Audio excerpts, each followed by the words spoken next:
कर है। आप लोग जैसे पैरोकार के कारण मुस्लिम समाज की यह हालत है। बांटते हो मेरा हिंदुस्तान, पूरा हिंदुस्तान आप जैसे लोगों के कारण मुस्लिम समाज की यह हालत है आज कि वो अनपढ़ रह जाता है, वो मदरसों की शिक्षा लेता है, वो धार्मिक आतंकवाद की तरफ प्रेरित हो रहा है। और आप जैसे लोग के कारण की डेमोग्राफी बदलो, डेमोग्राफी बदलो, और आज खुले मन से ये नारा दिया जाता है कि आप जैसे लोगों के कारण हो रहा है।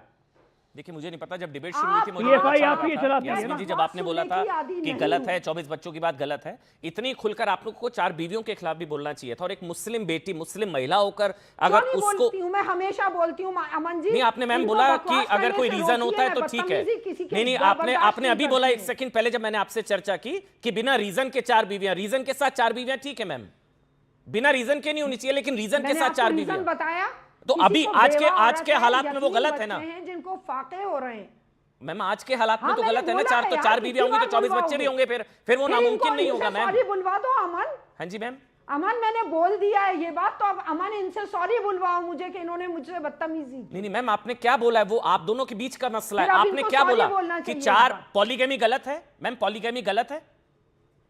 हाँ, मैंने बोला है कि बिल्कुल गलत है, बिल्कुल मैंने बोला है।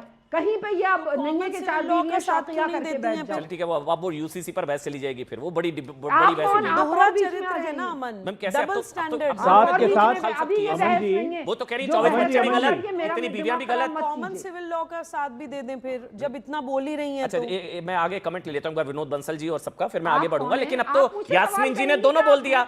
Yasmin ji All India Muslim Personal Law Board से हैं। देंगी क्या मुझे? जी मैम, और All India Muslim Personal Law Board की ऑफिशियल कैपेसिटी में वो कह रही है कि पॉलीगैमी गलत है। लेना देना नहीं है जी मैम, पॉलीगैमी गलत है। All India Muslim Personal Law board में ऑफिशियल मुस्लिम पर्सनल लॉ बोर्ड के बिहाफ पे कुछ नहीं बोला है। 1 मिनट, क्या मैं उनके बिहाफ पे कुछ नहीं बोलती। जाइए। क्यों ये क्या, ये बात ठंडा हो गया, ये क्या बात है? आप all India Muslim Personal Law Board की सदस्य की हैसियत से बैठी हैं। आप किस बिहाफ पे बोल रहे हो? मैं एज एन एंकर बोल रहा हूँ, मैं एज ए भारतीय बोल रहा हूँ, मैं उसकी मुखालफत करता हूँ। All India Muslim Personal Law Board की सदस्य के तौर पर आपने पॉलीगैमी का विरोध किया, अच्छी बात है मैम, तो स्वागत कर रहे हैं आपका। खुल गई पोल।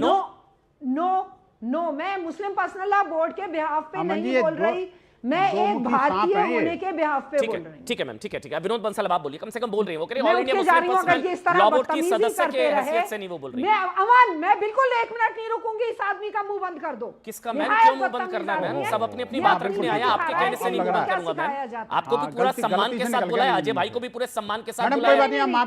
चलिए अजय आलो जी, 1 मिनट। अब विनोद बंसल बोलेंगे। विनोद बंसल मैम, बदतमीजी की ट्रेनिंग दी जाती है। नहीं, 1 मिनट देखो इनको एक मिनट मैम, ऐसा कुछ नहीं है। उन्होंने बस दोहरे चरित्र के शब्द का इस्तेमाल किया जो कहीं से भी अनपार्लियामेंट्री नहीं है।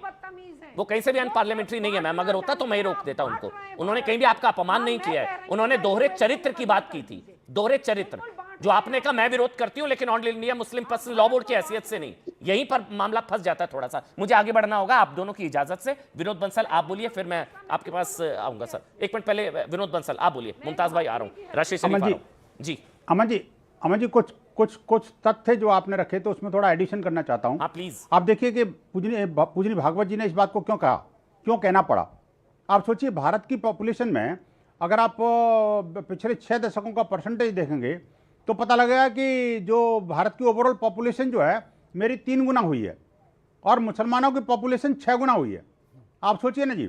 और अगर आप हिंदू पॉपुलेशन का परसेंटेज और मुस्लिम पॉपुलेशन का परसेंटेज देखेंगे ग्रोथ वाइज, तो पता लगेगा कि भारत में हिंदुओं का पॉपुलेशन जो है 4.3% कम हुआ है और जो मुसलमानों की पॉपुलेशन 4.4% पिछले 6 दशकों में बढ़ी है।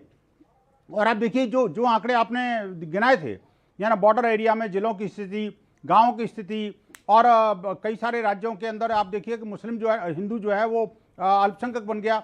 इन सब चीज़ों को ध्यान में रखते हुए पूजनीय सरसंघ चालक जी ने जो बात कही है वो लॉजिकल और उनके पीछे रीजनिंग के साथ कही है। लेकिन ये जो मुसलमान पार्टी का जो नेता है उसने कोई लॉजिकल दिया क्या, रीजन दिया क्या? सिर्फ ये कि मेरे 8 हैं, दिया उन्होंने, दिया मेरे भाई के 16 हैं, उन्होंने, इसलिए आप 24 सुना नहीं है, वही दिया उन्होंने।